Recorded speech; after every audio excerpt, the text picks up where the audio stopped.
Hello, my internet friends. Welcome back to the Rigel Show. We are back from vacation, and yet still here streaming to you live from my backyard in Austin in my Earth Dome, also known as my mystical driftwood fort on the sandy beach of the cosmic Navel, where song runs through all of reality, rock and roll, all of reality.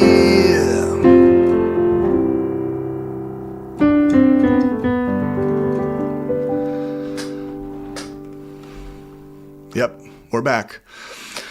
This space is a playful Theotokian riparian zone that seeks to integrate traditional values, modern values, progressive postmodern values, and that which is emerging on the bleeding edge of the noosphere, postmodern values. You all have a place here at my table. Here at the Cosmic Navel, we play with positive polarities, where the river meets the shore, forming mud puddles and moist clay deposits that squish melted chocolatey goodness between my toes. We play. Maybe I'll build a mud hut for my make-believe world. Maybe shore up a dam that I've created in the creek. Or maybe I'll smear it all over my body because it feels good and makes me look awesome. So today I'm going to enter the Cosmic Navel by performing 2 songs. Okay? One sacred and one an opportunity for personal reflection. So, since we're embarking on a new year, I thought it'd be fun to think about our future, kind of playfully. And I'm going to start off with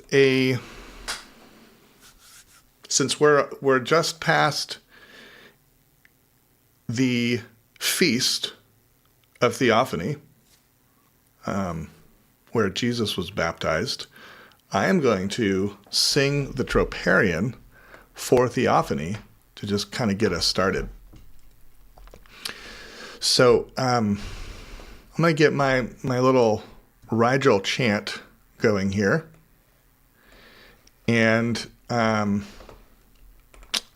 we have one viewer. Hey there. Say hello in the chat. Would love to know who is out there surfing the cosmic waves into the Cosmic Navel. I'm going to sing a Troparion in Byzantine style. Okay, so here we go. Let me pull up my little song sheet here. And you can just picture yourself next to the riverside, next to Jesus, who is maybe taking off his sandals, maybe twirling his big toe in that mud puddle or chocolatey, smushy clay right next to the riverside because it feels good. Okay? That's what's happening here today. All right, let's get that jazzy chant going. Okay, here we go.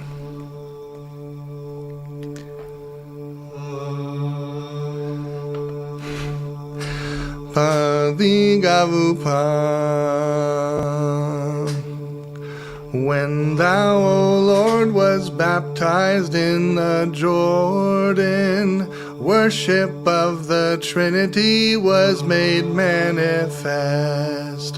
For the voice of the Father bore witness to thee, calling thee his beloved Son, and the Spirit in the likeness of a dove confirmed the truth of his word. O Christ our God, who hath appeared and enlightened the world, glory to thee.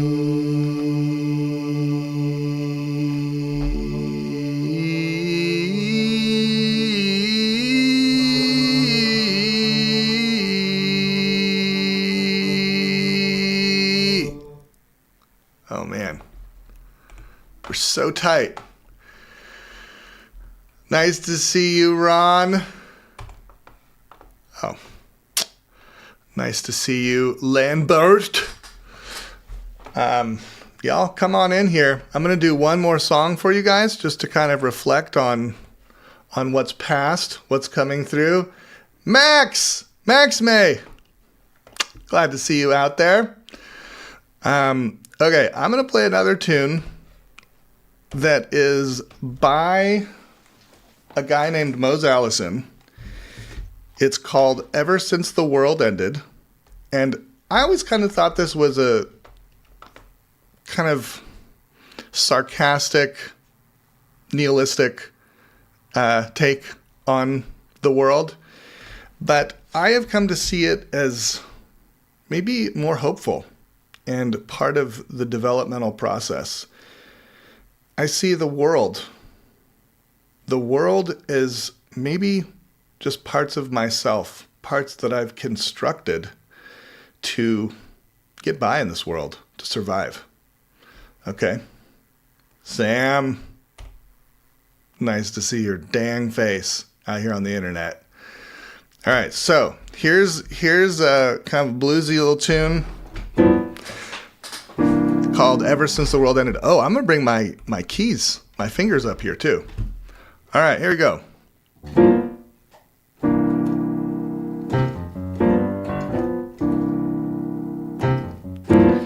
Ever since the world ended, I don't go out as much. People that I once befriended just don't bother to stay in touch. Things that used to seem so splendid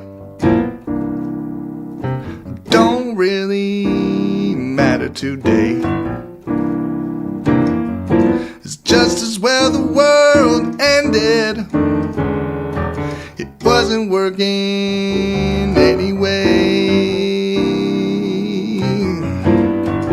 It could be like my worldview isn't working anyway, you know? See, there's a positive spin to this.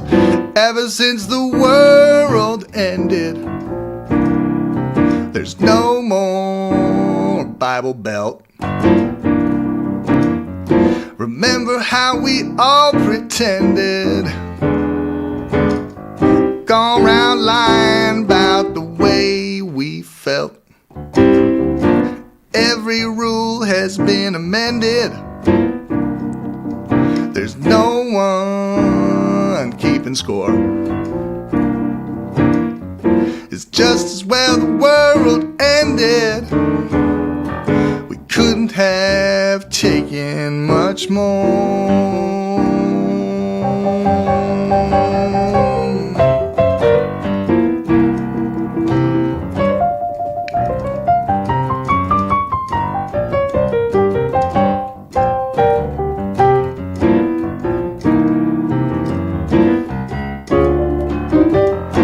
Ever since the world ended, there's no more black or white. Ever since we all got blended, there's no more reason to fuss and fight. Dogmas that we once defended no longer seem worthwhile. Ever since the world ended, I face the future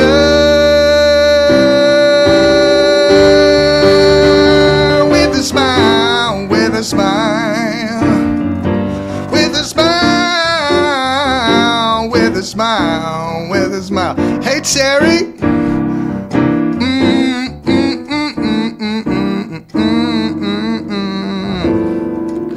That is some like loungy jazz right there. Okay? So, there's a link in the chat. Y'all are welcome to just jump on here, start chit-chatting with me. I'll take my fingers off the screen, making room for you all. Again, what's ending for you down by the riverside? Oh, thanks, Max. What's ending for you? What do you want to lay down at the riverside of 2026? What do you want to bring forward? What do you want the future to look like this year around the sun? I'm going to need some people to jump on with me to play. Otherwise, I'll just shut it down, or I will start playing clips from YouTube that I've just been collecting over the last few months. So, what kind of holiday traditions did you practice this time? All right, someone get on here. I don't do monologues. Like, oh, finally, Terry, so good to see you. So good to be here. Happy 2026. Can you hear me? There we go. Getting rid of that echo. Well, happy 2026 to you. I like that song. I think that song is, as the young people say, entirely too much on point. Yeah, it is. It's a little bit on point, I mean, it was probably written in like hamburger and fries were on point. It's like, what? Yeah. It was probably written in like the 70s. Or 60s even, Yeah. There we go. So Terry, what's bubbling up for you? Well, I can report the most beautiful thing that I did over the holidays, which was that I had a delightful opportunity to go with Joy, who is in my area, to a neighbor's friend's piano recital in her living room with candlelight and college students playing romantic piano ballads and getting to know each other who hadn't met each other. And I just thought there is nothing better I could be doing right now. So that was absolutely lovely. Oh my gosh, wait. The two words piano and recital, to me, they trigger this like post-traumatic stress from early childhood. But the way you're describing it sounds amazing. With candlelight and people just getting to know each other. Yes. That sounds wonderful. This is just in the living room of an old Victorian home, not, hi Sherry, not, not anything formal, not where you had to practice, but the young people, boy and a girl, a young woman, young man in college, having the self-presence and the comfort to meet new people and to offer their songs. I think that part of it was as striking as the rest of the beauty. Wow. That sounds kind of like my dream. What I just want to create everywhere. Yes. Sherry, so good to see you. Gosh, I feel like I haven't seen you for ages. It's been ages. Because we live in the eternal, so. Oh. Truth bomb right there, Sherry. Yeah. Oh, you got a hi Sherry from hi, Max. Max. Yeah. We go way back. No, I'm just kidding. Yeah. So what's bubbling up for you today, Sherry? Well, I wanted to ask you how your trip to Argentina was. Oh, yeah. Yeah. Like, Oh my gosh. I was thinking about you the whole time. I like Aw. I armchair travel with other people because I never go anywhere. Rarely. Yeah. How It was was it? it was a lot of fun. Yeah. I haven't been much of a world traveler. Like Yeah.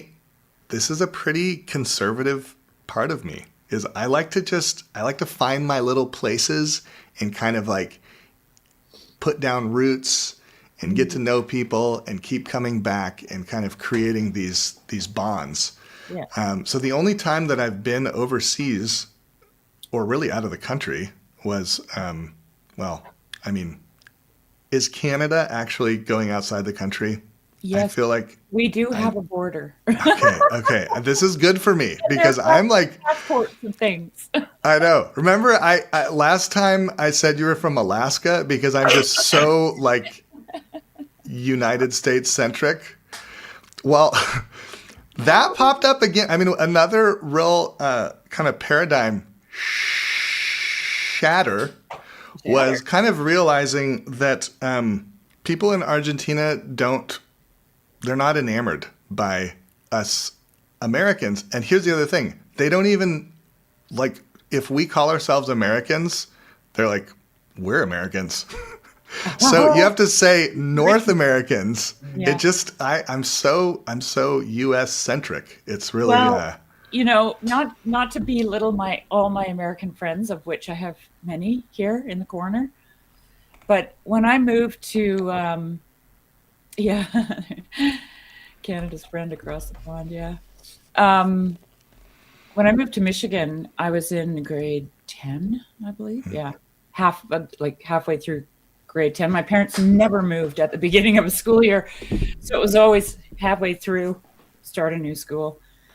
And this was really like, I had culture shock in the States. I had culture shock. I was like, yeah, it was very, very different anyway. But one of the things that really blew my mind was some of the kids would ask me to speak Canadian. Maybe they had the idea of French Canada in their heads. I don't know, but they never said speak French Canadian. They just said speak Canadian. And then I remember one girl saying to me once, "Oh, Canada, isn't that state up there by Alaska somewhere?" I was just like, yeah, that's where we are. yeah. And the other thing that struck me was, at the time, I don't know what it's like now, but we had to stand up and say the Pledge of Allegiance every morning and sing the national anthem. And then they had world history. I had a world history class, and it was just American history. I'm like, has anybody ever told you that this is not the world? Okay, like, because as a Canadian, I'm part of the Commonwealth. So, and the Commonwealth was global, right? And so, like, we had to learn Waltzing Matilda, which is the Australian national anthem, I think. Wow. And so yeah, we're learning about Australia and New Zealand and India and Canada and the UK, and European history was huge because that's what brought everybody over, right? Was the feudal system, which we now engage in again, but whatever. Don't get me started. Hi. Hi. Hey, Max. How's it going, y'all? So good to have you on my channel. I feel like officially this is the highest female to male ratio on the TLC in history. I mean, in my history. So you attract all the women. I grew up with sisters. Okay, I did grow up with sisters, and like a dad who was kind of in touch with his kind of creative side. Good. Yeah, wonderful. I can keep talking about Argentina, but I just want to see what's bubbling up for you, Max. What? Tell me. Oh, well, I saw that you had, posted this scheduled live, so I was looking forward to it. I kind of like planned my day around it, to be honest. I was excited. Really? Yeah, I was like, yeah. I'm not Oh, very much of a planner, so but yeah, I was excited to hopefully maybe get to know you a little bit more. That's why, I jumped in. I was grateful that Sherry started asking a bit about your trip because that was also on my mind as well. Like you were traveling, and I think I've seen you, Terry, on Rigel's streams a few times. Yeah. Um, but other than that, I don't think I know too much about you. But Sherry, I think you were the first woman that I saw in TLC. So I have a place in my heart for you that feels like, I don't know, you just inspired me a lot. And oh, I'm grateful for that. I'm grateful to see you on the stream as well. yeah. Thanks. And hi, Joseph. I see Hello. you're here Hi, as well. Joseph. Joseph! I'm just here. I don't want to steal from Max over here. I just came in to quickly own Rigel. I'm going to destroy him. I thought he was a hot shot for playing the piano earlier. Well, he's got nothing on this. Just grant me this brief distraction. Oh, yes. Oh, cool. Oh, that's what I'm talking about. Look at that, baby. Okay. Let's see it, Joseph. Now, if the sound is messed up, I have no control over this, so bear with me.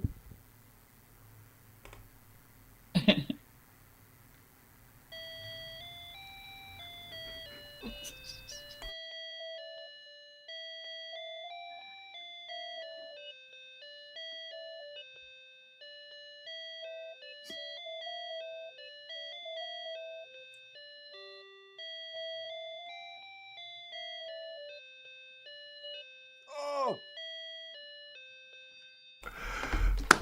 Well, almost. Joseph, beautiful. And way to just play through your mistakes, to just kind of incorporate it. You didn't stop. You ended strong. Yeah, well, I just had to put you in your place, Rigel. You know what I Appreciate love? it. I love the size of the hands on the keyboard and how those thumbs were like so delicate. Well, I stole my kid's Christmas present just to, send this message. So, all right, I'm out though. I gotta work. Work. I'm not like I gotta stack that bread. So everything that Max said is the canonical script. This was a strange anomaly that occurred. Well, wait, Joseph, before you go, I brought a little something to share, and I would love it if you could be here for it. Okay.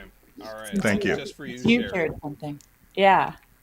It's something I wrote before Christmas. And I'll just read it. If I can, here. So the background to it is I was out collecting boughs because I was making bouquets, like evergreen bouquets in the house for Christmas decorations. And I wrote this. I found myself, it's what I called it. I found myself asking you for permission. I was astounded at my words. They flowed as if unbidden from some deep well of knowledge that I was unaware of. I begged your forgiveness for lopping off your limb. I would expect the same if someone lopped off my limb.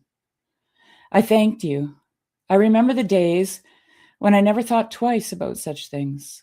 The days I cut down whole trees without asking permission, without asking forgiveness, without gratitude. When did the change come?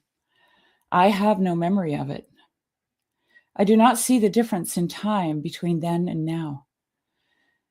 Oh, I'm out of breath for some reason. Yet everything is different.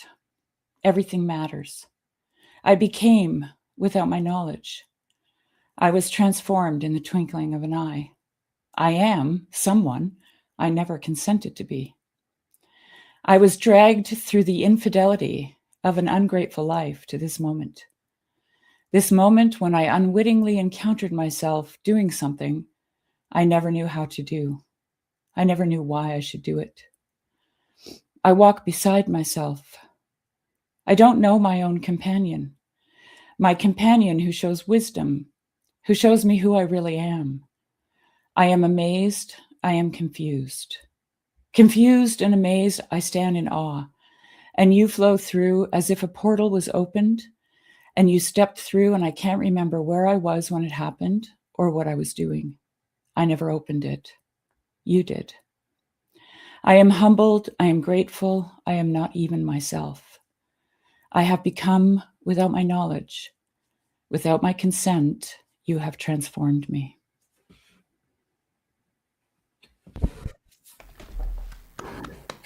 Yeah. That was Nice. beautiful. Great Christmas poem. Right? Oh my gosh. Love it. I'm about to cry. Move me to tears. Well, thanks for keeping me on to hear that, Sherry. I appreciate it. All right, take care. Have a good everyone. day, Joseph. Yes. See you, Joseph. Happy Always Friday. welcome here. Yes. All right. See you. Thanks See you, thanks for the little melodies. everyone. Oh, of course. Yeah, Joseph, you can show me up anytime, buddy. Chad! What's going on, my friend?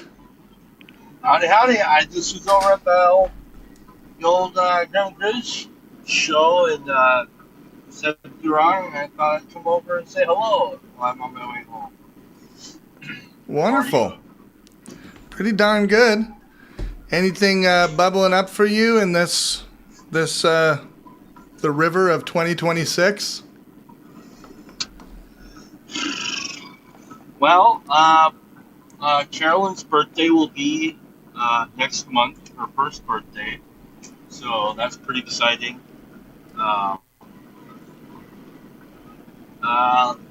I've been toying around with Substack and doing some writing myself lately, which I've enjoyed. And I don't know, I think that's as far as I'm willing to kind of stretch ahead as far as Good. anything goes. So otherwise I'm just working, work and stuff. How about Right you? on. Yeah, well, I've just returned this side of the equator from Argentina, and it's kind of reflecting on that whole experience. It was very packed with it was my little sister was having her wedding celebration.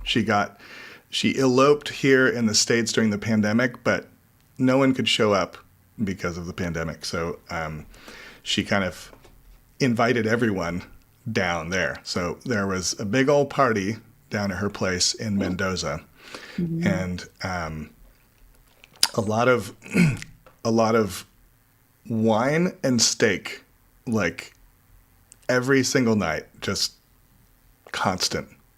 Honestly, it's hard to keep up, but it's a really beautiful. It reminds me of New Mexico, actually, that part of the world, and I mean, one of the things that I'm kind of reflecting on is how difficult it must be for people who are immigrating to this country whose language is not English. I'm like a talker. Like I get to know people by going deep immediately. And when we're not speaking the same language, like I can ask about where they're from, where the bathroom is, and that's about it. And I'll even use the little translator app, but it's hard to be in the presence of a lot of people who speak a different language. Luckily, I didn't experience a ton of that because all of my sister's friends were basically visiting from the States. There were a few from like Colombia. But yeah, I have a little different of a perspective now on and all that. Well, you got a little taste of what my life was like when I married and moved to Switzerland. 1987. That's There was right. no Google Translate. Not very many people spoke English. Very few, actually. And Um, how long were you there during that time? I was there 11 years. Oh But my Lord. so for the first 2 years, Rigel, I never said a word, like to hardly anyone. I used to tell people afterwards, my husband thought he married the perfect woman because she was just like zipped. And then all of a sudden, I got the gift of tongues, Yeah. and I was able to speak. And yeah, but yeah, I totally know that feeling. What was it like to learn a new language as an adult? Well, the unique situation that I was in was that Swiss German isn't a written language, so you can't learn it from books. So one friend of my husband's, like he had a big group of friends, that he grew up with there, and her name was Ragi, and she came to visit me on the regular, and we did Color Purple language lessons. So I don't know if you remember the movie The Color Purple, but there was a scene where they wrote the name. She wrote the name. She's teaching her to read, I think. Wrote the names of all the things in her kitchen, for example, in and stuck them to the cupboards or to the articles or whatever. So that's what she did for me. So she gave me a lot of like nouns, to work with.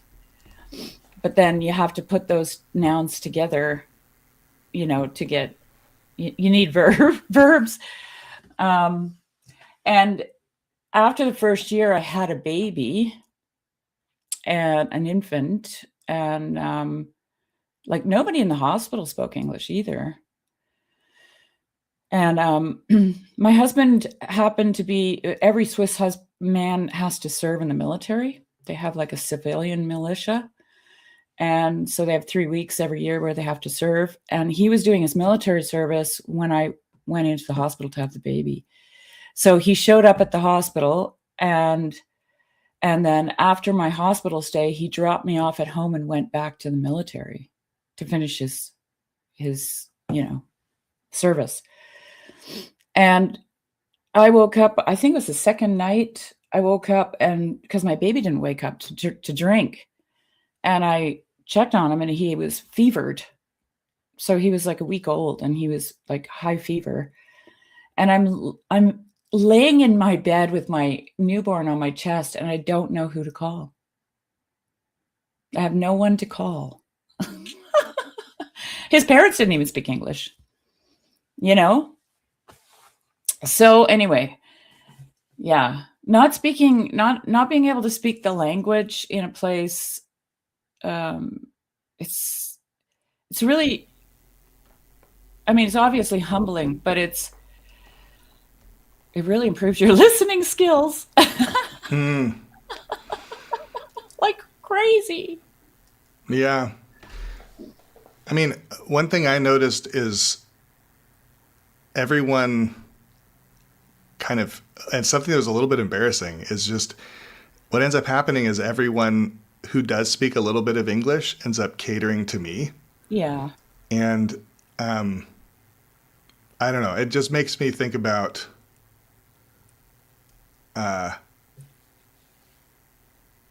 all the places where people don't know the language, and we're kind of like meeting each other where we're at. And I'm not just talking about like English or Spanish, but the TLC has its own kind of language, I think. I'll just say this, but there's a portion of the Imagination essay by George MacDonald where he says you can only get so far when you're talking to someone with facial expressions. And when I was reading this part, I was totally relating to it, right? Because like for 2 years I was gesturing and charades and the whole, but you can't speak from your heart like that, right? And so he says in the essay, there's only so much you can do with your facial expressions. But when you want to speak from the heart, he says, the man gazes around himself painfully, looking for something that he can take to give to his friend so that his friend can know how he feels, right? Because you want to talk about the interior. Like, this is really what people want to talk about. And people who share the same language, that's what they do. They talk about the interior, right? And then he says, and then he grabs something from creation and he uses it to illustrate his interior world. Whoa. Right? Oh my gosh, Sherry. Like, this is huge. This is so huge. And so he says later on in the essay that the human being is the world. Sorry, I always get it backwards. The world is the human being turned inside out. Right?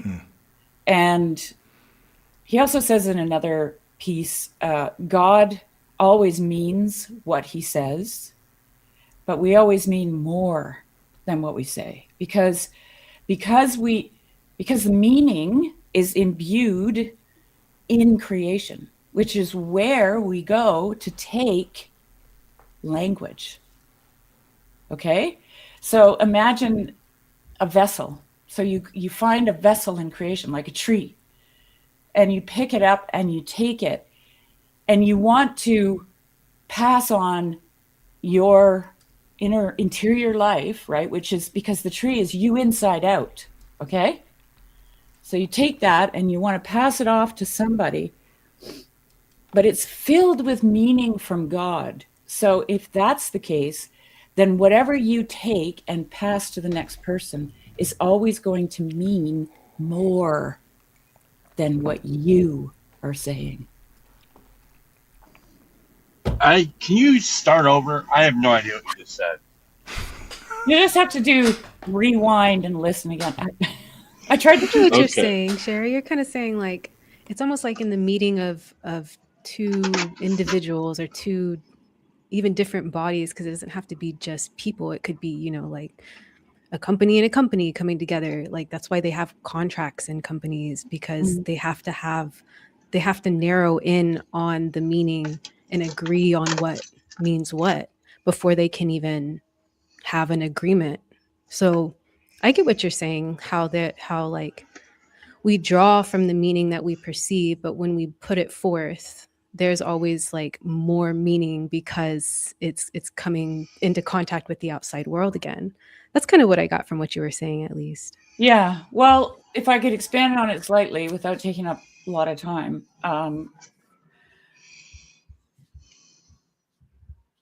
There's a lamp inside the tree. I'm just going to keep it really simple. So George MacDonald would say in the form, right? Which is everything outside of us that's created by God. And for him, everything outside of us that's created by God is God's imagination. So we live inside God's imagination. We are part of it. We are part of his imagination. But we're not just like, we are creation, right? Like we like to, we're so dualistic that we think creation is here and we're here, but no, we're in it. We're part of it. We are it. And for him, creation is God's imagination. So because God is infinite and eternal, then all the meaning that is imbued into creation by God is infinite, right? So when he says something, he always means what he says. And I love that sentence, because God isn't going to give us a flat one-dimensional meaning to anything. It's always going to be deeper than, it's never going to end. The meaning is never going to end, okay? So, but when we take from creation to construct our language, which is what we do, then we will, whenever we pass anything off, we're always meaning more, because it's imbued with meaning from God, which is infinite. So, and this is why I say the biggest problem that we have as human beings to communicate with each other is to is to actually get our meaning across, because the tree means something to me, but it also means something to you. And those are the things that we don't perceive, right? And that's why poetry is the perfect language. Everybody agrees on poetry, if you notice. Like they'll all say, they'll agree in unison about the beauty of a poem. They don't agree in the meaning because that's not what the poem is trying to do. But they agree on the beauty of it, the thing that elicits awe. That's Right? why I like to write poetry, because poetry is like, I'm sometimes I do like to read it, but it has to really kind of it has to really capture me when I'm reading poetry. Um, I like when other people read poetry to me. That's one thing, but but what I really love to do is write poetry, because like it does what you're saying. Like Mhm. sometimes you could say things, you can express. I can sometimes I can express what I'm feeling or thinking, even to myself, um, using poetry better than I can if trying to lay out, some prose or something like that about something. But yeah, poetry is so interesting that way. I really love it. And that being said, I'm going to go eat a sandwich, and I don't know how to say that more poetic. Bye, Dad. Bye, Let's Chad. try this once. Let's try the sandwich bit once. And here I sit outside the picnic basket, to where I shall have a prime rib sandwich, from which I married my wife, the place where I'm going in. There. Bye. What? Wait a second. There's like a whole story there. Oh my gosh. He's dropped a bomb. That was great. Oh man, Sherry, when you were talking about how something about how like giving something physical communicates what's on the inside. Mm-hmm. And it made me think of like this. There was I don't know if he was actually homeless, but he was asking for money on the side of the road. And he's kind of a pillar in our neighborhood. Like every time I drove by this corner, he'd be out there asking for money, and I'd give him a little something. And then one day, I like to engage, the person on kind of a human level, like try to get to know him a little bit, as much as you can do at a stoplight that's like 15 to 30 seconds long. But he didn't speak English, and I just rolled down the rear window so my son could like wave at him. And he was probably 3 and just like bubbly and full of smiles, and waved at this man. And he pulled out of his like backpack or something this Peruvian like hand carved gourd and handed it to me. And I was like, I was just kind of blown away with what was happening in that moment. Like he didn't have the words to communicate what's happening. Yeah. You know what that is? What? You shared your most precious thing with him, your son. Like that's kind of the deepest form of communion, right? In the right way, of course. There's always wrong ways to do that. And I had a similar experience once. I was in Los Angeles with a friend, and we were sitting in an outdoor restaurant. And I'd never been to Los Angeles before. So we're sitting in this like patio area, and there's all these people walking by. It's right on the street. And there was like a little rail fence right next to our table. Yeah, there you go. That's right, David. And this homeless man. So the guy that I was with, he went to the bathroom. He was from Los Angeles, so he was like, showing me the ropes, And he went to the bathroom, and I was sitting there with my 3 kids, and this homeless man came over, and he, through the railings, he was holding onto the railings, and he said, "Excuse me, ma'am." And I thought he was going to ask me for money. He said, "Could I look at your children?" And I said, "Of course you can." And he looked at them with, like, his eyes were like so deep when it happened, right? Like there was like, it was like an intermingling of gratefulness, memory, like all these things, right? And he was just standing there, and he was just, I mean, sitting, kneeling and staring at my children. It wasn't predatory. Believe me, women know, okay? They recognize that immediately. And then my friend came out, and he saw this guy, lolling at my children, right? That's what it looked like to him. And he was like, "Hey." And I said, don't. And he goes, "Okay." Sat there. And then the man, when he was finished, he said, "Thank you so much." And then I said, "Can you just go to the front, because there was a line up to get into the restaurant, and I'll meet you out there." And I went out and just gave him the biggest hug, and he wept in my arms. He didn't ask me for anything. No money, no nothing. And I think of that moment so many times, because I don't know what I gave him that day, but I know it was really big. Yeah, that's beautiful. And that's what I heard in your story. Yeah. Excuse me. It reminds me, sorry, I'm just like kind of meandering through my life with you all. But one of my favorite parts of Divine Liturgy is the fact that we have children in there with us. Yeah. And we're not typically, in our church, there's no pews. So we kind of stand in these clumps of people who are related or adjacently related through, just friendship. And one of my favorite parts is just the number of children that are like hanging out on their parents' shoulder, and they'll just look right back at you. Oh, yeah. And it's like you have this perfectly like giant eyes, beautiful child, just Smiling. Yeah. Smiling And at you.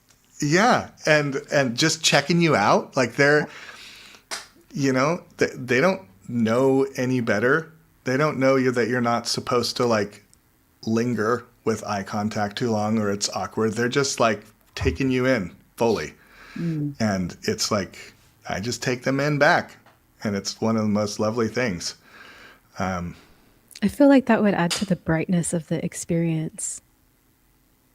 Like, already it sounds, I've never been to like an Orthodox service or anything like that, but from what I've heard, because I haven't done much reading about Orthodoxy, but from what I've seen online about it, it's very an impactful practice to be in. So I would imagine like with the children being in the service, it would make it a very, I don't know, just feeling the divine move more readily. Yes. It sparkles. That's like, why would you take kids out of okay, yes, there is the sparkling joy, and then there's the cacophony of noises that children are also making.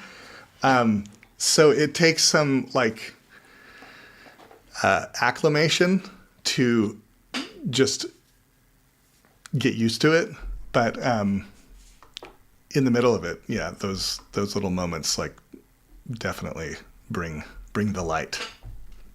Yes, my favorite unofficial part of liturgy is when the bells outside are rung and a gaggle of kids run to the door to see it done. Mm-hmm. Indeed. Well, I've been getting to enjoy just kind of watching Max May as a new person. I would love to hear a little bit about how you got to the corner. Can I? Yes. Please. And are you a musician? I'm guessing you're a musician. I am, yes. Yes, thank you. That's kind of you to ask, Terry. Well, I guess it was in about 2024, I started to get very interested in philosophy, because I was kind of like struggling with my faith, trying to find churches and stuff like that. And when I wasn't finding community in churches, that's when I turned to philosophy. And I came across Formscapes, which is like a philosopher who creates videos on YouTube about, it's like video essays. Um, and then through him, I found Jonathan Dumire, Mhm. Oh, yeah. because he shared some videos, and then I started watching some of Jonathan Dumire's. I hope I'm saying his name right. Yeah, Demir. Some of his videos, and he was clipping sections of the conversations that were being had. So I kind of just like started watching those, and then I made my way to seeing more of the conversations, and it was like, whoa, this is kind of what I think I was looking for when I was going out into the world looking for community. So finding it on the other end and online, it was just kind of took me for a whirlwind, really, because it wasn't what I expected. And on top of it being unexpected, um, it kind of like forced me to change in ways that I wasn't expecting to, just by observing, not even from you. I say you guys, I don't want to say you guys, but You could say it. from seeing the different people talk, it Mhm. started to make me think in different ways, because I was seeing conversations happen in ways that I don't think I've ever really seen before Yeah. anywhere. So that's how I found this little corner. It's just kind of getting into philosophy, and yeah, I would pretty much attribute it to Jonathan at this Yeah. point. Well, that is great to hear. And thank you for reminding me. I've been meaning to check out Jonathan's site. He actually stayed at my home on his way to South Estuary a couple months ago. And I've been meaning to check out his site. So thank you for that reminder. Yeah, he's always posting some interesting little clips, and he has Yeah. some like cool background music and stuff. So it's always interesting to. It's like little snacks of information. I just want to say I saw Max May's comments on some of the videos that I did with Jonathan, and then I found that she has a channel, Ah, and she has some of her music on it. It's beautiful.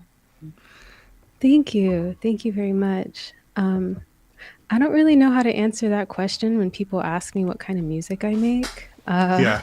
I just kind of, because I'm not like, I want to make country or I want to make pop. Like, I just kind of make music. But when I've shared it with people in the music scene in my city, it's kind of classified as pop, I guess. But I don't know if that I would really call it pop. Maybe it's like alternative pop. I don't know if that's a thing. But yeah. I have a question for you, musical question. And hey, Alan, glad you're here. Tell me a story about when you knew that you wanted to become a musician. Oh man, that's a good question. Mm-hmm. Well, music has always been a huge part of my life. How so? I mean, growing up, my parents, they split when I was very young. So seeing how they connected through music really impacted how I connected. So after my parents split up, my mom, she was listening to a lot of like Christian music and all of that, like gospel and stuff. So she was connecting in that way. But my father, he was not around very much. So he would make me CDs, like lots of them. And so then once he started doing that, I started making myself CDs and like little playlists and stuff. And then of course, like, the iPods and the little MP3s came out and all of that fun stuff. And I was always like, headphones on type of person, just because I could tune out the world and not have to. It probably wasn't the best but it helped me get through a lot. So when I got to, I think it was about to be 13, 12 or 13.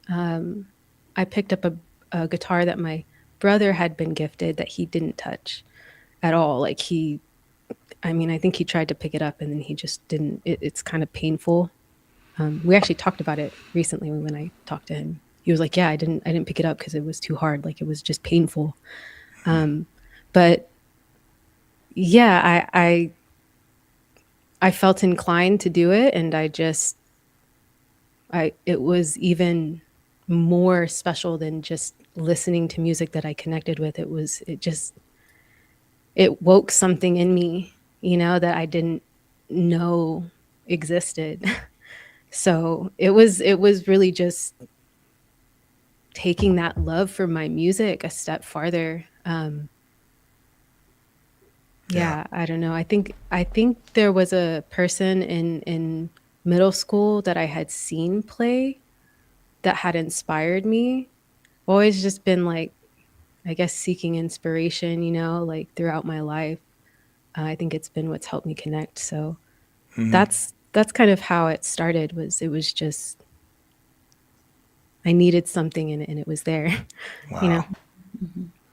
Did anyone teach you how to play, or did you just kind of figure it out? I kind of just figured it out. Honestly, YouTube was a huge part of it. Yeah. I would not have been able to learn if I didn't have YouTube. Right. I was watching just like tutorials all the time, and then I would just spend like a lot of my free time just practicing, you know. Yeah. And I'm not even that good. Like I think I saw Chad's live stream where he was like kind of like I don't know how to say it. He was like riffing, yeah. Chad's got some chops. Yeah, he's good. He's really good. I'm definitely not at that level, and I've played for a long time. So, but it's because after I picked up the guitar, I realized how much I like to sing. So, and I was like, I think I like singing more than I like playing guitar. So then I started to just play guitar so that I could accompany myself, not necessarily for the love of guitar, even though I do love guitar. So Yeah. I can tell you love singing by the way you sing. You can kind of, I don't know, when people will come over and play the piano or sing, there's like a certain delight you can hear in a person's playing, like in hearing themselves playing the piano or hearing themselves sing. Like there's a joy that I heard in your singing. So that means a lot, especially because I can hear it in your playing as well. That's why at the beginning I was like, I was over here just like, oh, this sounds so good. Well. But can I ask you the same question? I did watch your video that you put up God. a while back that kind of talked about how you got into music, and you were kind of talking about how I think you had this one teacher that was he challenged you, and you took the challenge, and Yeah. So I am let's see. So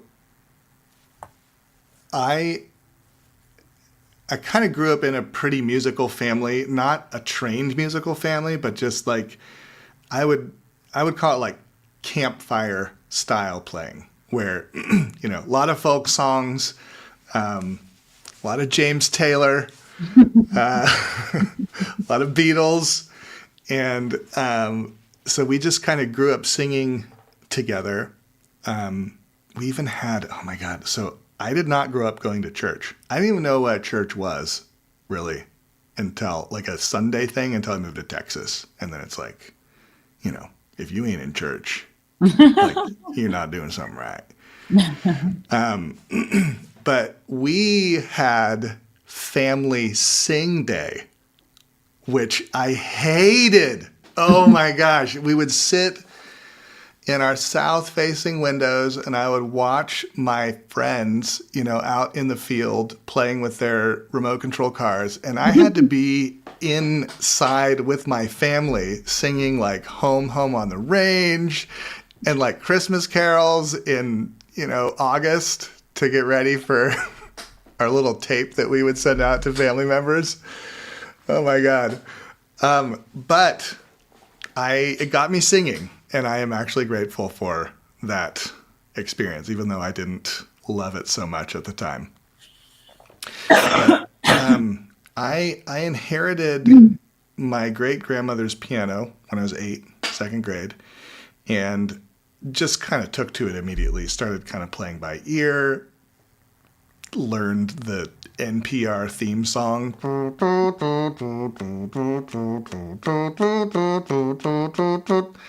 And my parents were like, we need to get him into lessons. So I started classical lessons and, learned like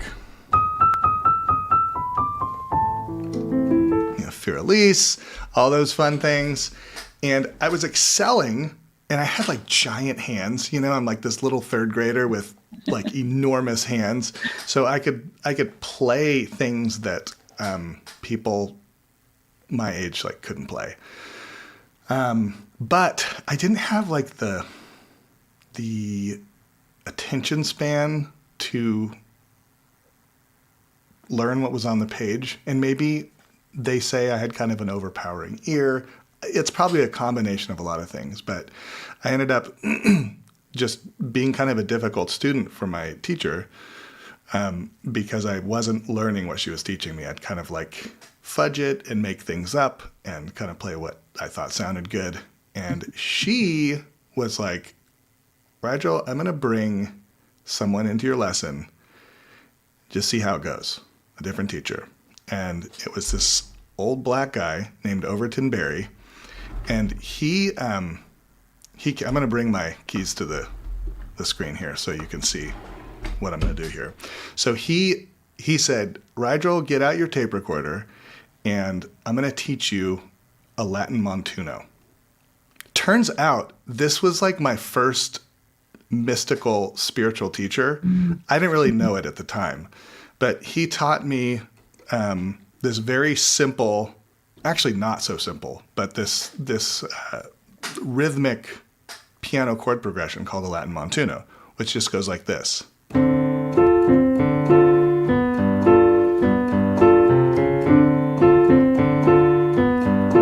And it just goes on forever. It's a non-resolving chord progression. Like you can literally, it's like acoustic techno. You can add stuff onto this, like you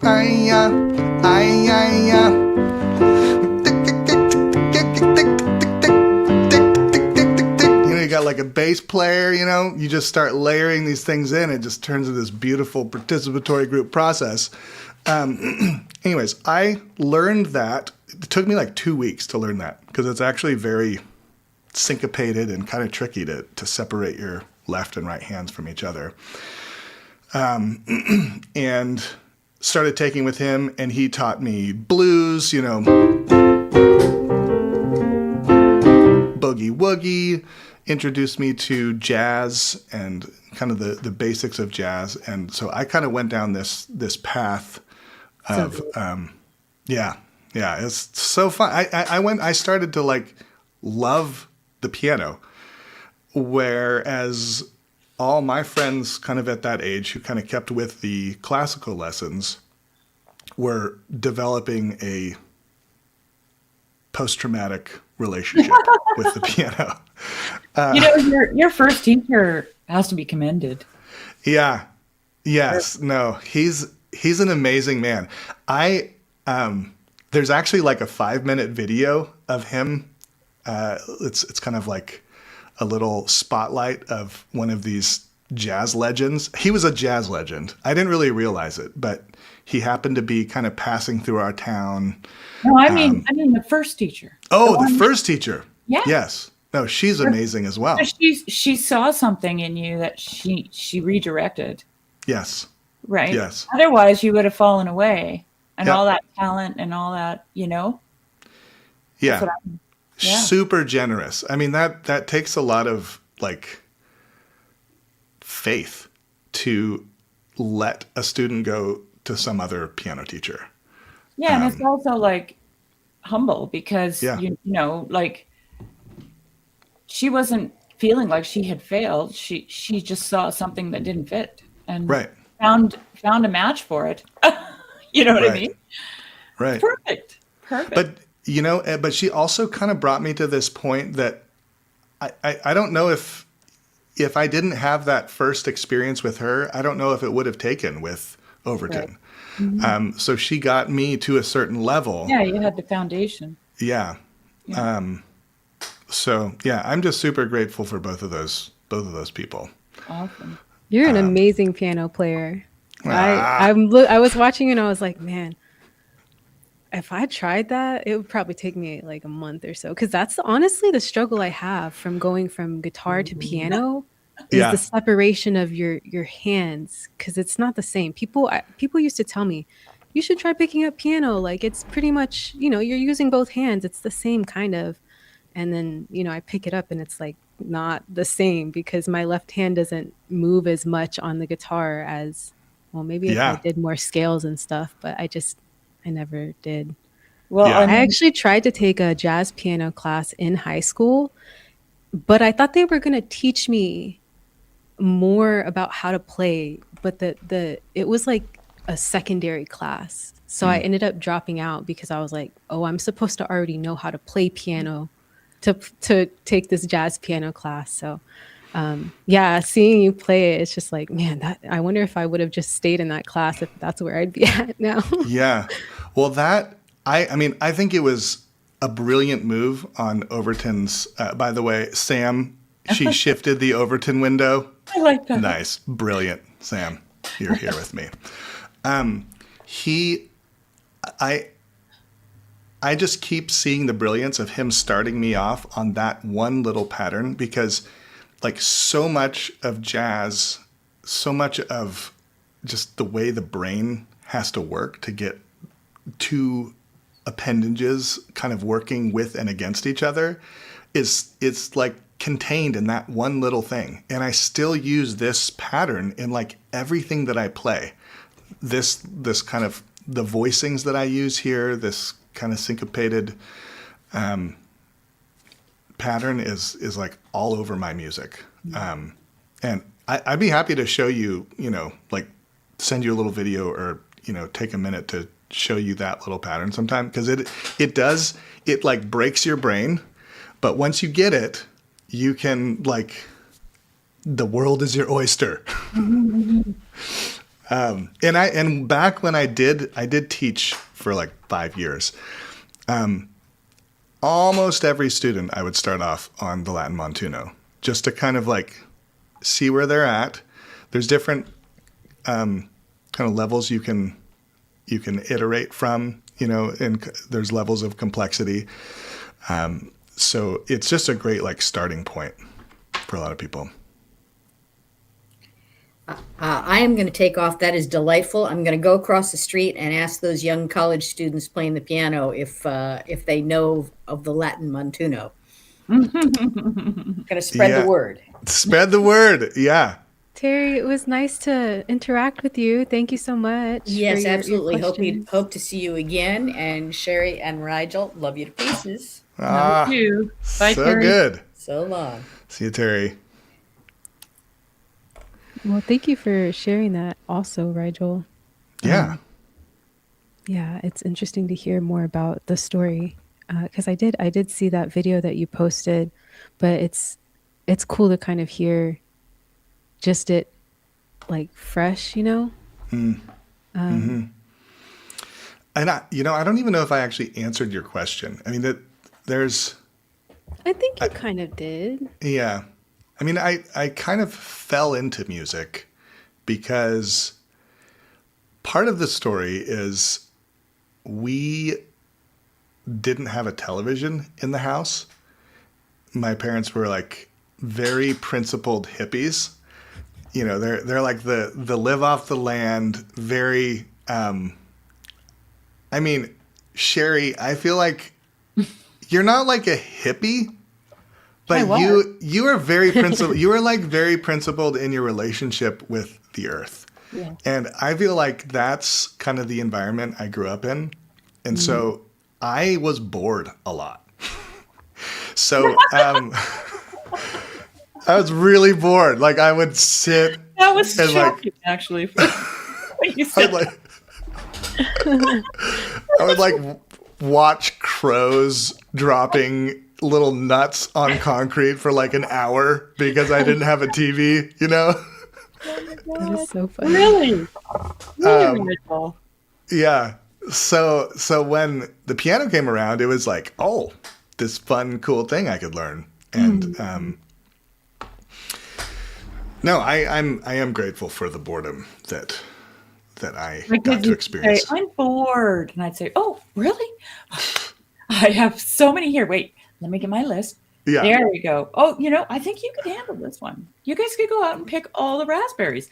No, Oh my God. That's like exactly what my mom would tell me. It's like, oh, you can pick all the raspberries. You can go water the lilac bushes for 2 hours. My kids used to go out to pick raspberries, and they had a song, and they were like, it was like, they were like slaves out in the field, singing together. And their raspberry song was, rose, rose, rose, rose, rose of raspberries, how we hate you. Yep. It's funny that you say that about the slaves, because this morning I was literally thinking about my upbringing, and I was like, I remember specifically my stepfather saying that that's what children are for the chores. Like, so I was like, it just kind of resonated. I was like, oh man, that's funny because I mean, he literally said that. Yes. Well, Oh I my was God. like 8, complaining because I'm doing the dishes and having to do the laundry and stuff, and they're just like, well, that's what you're here for. That's how he kind of said it. But yeah, I was just thinking about that this morning, so it kind of made me laugh I that used you to put said it that. in these terms. I said, living this life is a collaborative effort, which means we all have to engage.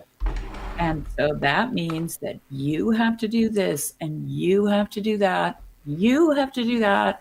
I do this and your dad does that. Okay? Yeah.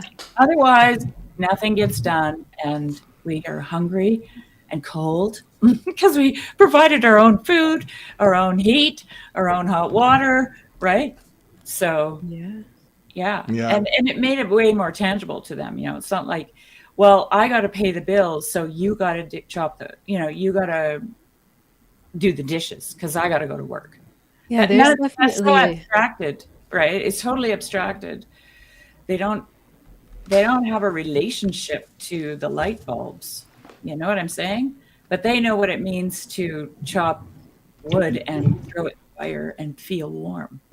Yeah, I think it's different too if like the parent is kind of growing with the children through it, as opposed to just like, here, do this stuff because it's easier for you to do it than for me to do it. I used to tell my kids, though, sometimes, Max, I used to say, look, you're closer to the ground than I am, so you can do that. That's totally different. That's totally different. Great. Hey, Ron. Hi, guys. Hi. How can you hear me? Yeah. Good. Sherry, first off, I loved your song. You need to record that. It sounded like something out of Lord of the Rings. And when I'm at work, I want to. Yeah, I mean, it was just, it had such a dark tone to it, like on the chain. Yeah. So, so I never got to play music. Well, I tried the violin as a child, and it was like going into solitary confinement and punishment. Yeah, because my fingers were hurting. I wasn't outside catching frogs, and I hated it. And I was bad at it too, It was so. But one thing that happened is when I was doing the music festivals, this is back in the day when YouTube wasn't popular and you didn't know how to make things instantaneously. I saw Native American style flutes that I really loved. They would cost like a couple $100. I'm like, I ain't got that kind of money. So I learned to make flutes And I started with just bamboo. And at the end of my career, I'll be honest, I went from squeaking like something you want to burn to pretty good stuff. Wow. And my best flute, I'll end with this, is my best flute I ever made. It was a black walnut flute. Dude, it looked bad, and it played like silk. And one day I was, vending at a music festival, and this guy came in. I thought he wanted some incense, and I was in a good mood. I'm like, oh, just go ahead and have it. He had my flute in his hand, and I turned around and I'm like, oh no, I just gave him my flute. Oh. And I was about to say, no, I didn't. And I saw the joy in his face, like he had gotten a gift. I'm like, yeah, but I did inside. I'm like, no, not the flute. But the joy, I'm like, go ahead, buddy. And he walked away, and I walked, and it was, to be honest, like I would have lost the flute by now anyhow, because I was a hippie. I didn't keep track of stuff, but I got the memory. And so there it is. So if you guys ever want a Native American style flute, I will make it for you guys if you let me know. Oh, wow. My sister plays those. She has a whole array of mostly South American, I think. It's mostly South American. I don't know, maybe New Mexico too. But she's got a lot of them, and she plays them really beautifully. Mm-hmm. Ron, okay. Yeah. I love this. I love this story. My dad is also a Native American flute player.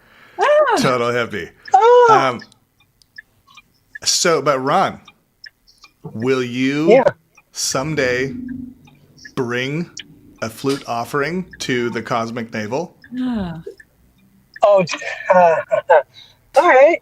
Yeah, okay. No, I can do that. That'd give me an excuse and a reason to make one. Yes. I haven't. Oh my gosh, you'll make your own flute and then play it? Yeah. Dude, Ron, you will bring you're going to bring the whole TLC up a notch with that very act. But I have a request though. When I do that, we should raffle it off, because I want to make something good, and then give the money or whatever it is somebody who needs it, or give the flute to someone who wants it. Like raffle off the flute or something. We'll totally raffle it off. I need to get rid of it so that way I can start making these things again. Because, and I would love to do it. So my answer is yes, I will make a flute, and I will play in the Navel. Dude, yay, Ron. Yeah. Love that. Oh, we just have a little comment from Ethan. I miss y'all, but unfortunately there are emails to send, invoices to collect, and sales to be made. Happy Friday. Ethan, you're always with us here in the Navel. Yeah, totally. Ron, this is exciting. This is all right. Yeah. 2026. And if your family, and also as far as 2026 goes, I have to say 25 years ago, I was just not a homeless hippie. I just bought a house. So, yay God, I got to say. Yay God. Yay. Yeah, so things have been looking up. So, Ron, you guys get a free flute. All right, guys, this has been you guys are musically inclined, so I'll make some stuff. And if you give me the dimensions of from your elbow to the end of your fingers, I can figure out the scale for you, and also I can customize the scale if you want it like key a G or F or whatever. I can do that. And we're taking orders now. Wait. So if I give you the length of this part of my arm. Yeah, from the tip of your fingers to. Yeah. I'm measuring, Ron. Okay, yeah. And then also the width of your thumb that's like kind of pressed. Like this? No? Let me not die here. Let me get off the Yeah, road. don't go. Yeah. I'm going. Here we go. I'm at the place. Oh, by the way, and I'm going to start making mead. So I'm gonna get some people drunk, and not Chad. Ron, But you're on what freaking else? fire. Wait, I'm okay, having fun. so tell me about the width of your thumb, the importance of that part of it. Oh yeah. Let me park here. Let him park, and I want to know. Okay. Yeah, that way I won't die. Here we go. Good Alright, point. cool. Good point.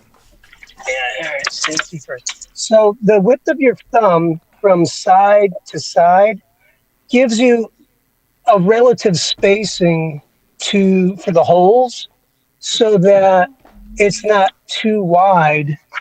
Oh, so it fits your hand. It's not. Yeah. Is this the right And- way to measure the length? Let me see. Let me move my. Yeah, from the elbow to the fingertips. Okay. And it doesn't have to be exact. And then, what is the key that you wanted in? That can, because if you like, you can change the note by having wall thickness and length. And to be honest, I'm at the point now where I can make it whatever you want. So as long as it's comfortable for you to play, that's the secret. For Rigel, dude, I'm gonna make you a bazooka. Dude, Like, I would you are- love that. That would Hey, be okay. Ron and Max, I'm going to drop a link into the chat here to sign up to my little email. I send out a little email like a day or two before, just so you can know if I'm going on or not. But we can also communicate about flutes and montunos outside of this. So here's here's a link. It's also in the description of the YouTube video down below for anyone out there who wants to be on. Oh, and by the way, yeah, go for it, Ron. No, I would like to hear. I've heard Max sing a little bit, and I didn't have a chance. I lost your channel. I was just Algo served it up, and I'm like, oh wait, that's Max, and then I lost it. So I need to figure out how to get back to the house of Max to hear the jams. I'll go And ahead and if you're a comment. musician, all right, cool. I'm sorry, I didn't interrupt. No, you're cool. I'm trying to figure out, like, I'm on my phone and I don't know how to. I need to copy and paste, so I don't lose this stuff. You can also go into the description after the fact, and Okay. the link should be in the description. Okay. Yeah, I would like to make you guys some flutes. To be honest with you, I don't play no more. Like, I'm bored. Like, I think part of the reason I can do music is like I'm playing to an audience of me. I'm like, I bore me. I'm like, you guys though don't bore me. Like, the flute though, I can play for God and I can dig that, but really after a while I'm like, I'm kind of tapped out. Yep. But I can But listen here at all the day Cosmic long. Navel, you'll just kind of, that resonance will just bounce back to you. A resonance of love. Yeah, And Max, okay. you can also perform something here in the Cosmic Navel as well. Like, that's what this space is, a little more kind of, it's telos is more towards the creative expression, but we get into thinky talky too. You know, we do a little bit of everything. Conversation can be creative too, right? Oh, it is. Absolutely. It's absolutely. I'm gonna go to my beer and wine shop to buy my yeast and hydrometer so I can make some booze, and then I'll send you booze and a flute, and then we'll just get ripped down the air and have some fun. Oh my God. But wait, what part of the country do you live? Muncie, Indiana. That's right. You're kind of just north of me, right? Where are you Texas? North of Texas? North by about 1,000 miles. Oh, I know. Just up I-35. Right. Ah, Joseph. Hey, Ron, Yov. Ron, I got a poem for you. I have to Okay. Oh, read. cool. Okay. Okay, so I found out one day while perusing the internet that the oldest known musical instrument is a flute made out of a bird's bone, the bone of a Yeah. bird. And birds' Oh, dude. bones are hollow, naturally hollow. Okay. So when I read that, I was like, it was like, yeah, revelation. So I wrote this. Okay. Man trills his song from the bone of a triller. Man created for song, bone created for song, both hollow, holding us in the green dream of springtime in the dead of winter. There starved and starved of song, trilling with anticipation, dancing towards an afterlife filled with abundance, life after death. Birdbone flute, the continuous song, because only continuous praise is true. Birdbone flute, eternal one, you make us upright, steadfast as pillars. Birdbone flute, hidden in the body of beauty incarnate, winged ones, angels.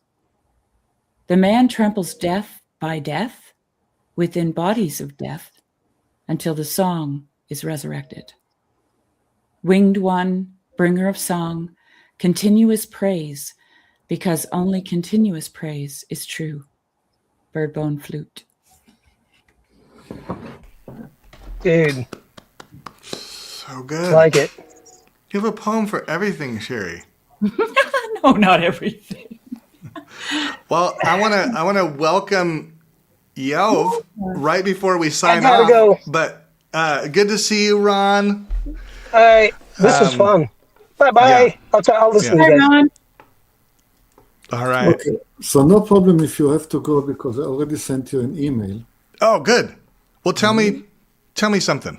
Yeah, in the email I said that I play the clarinet, also the bass clarinet, both very badly. If you My don't clarinet.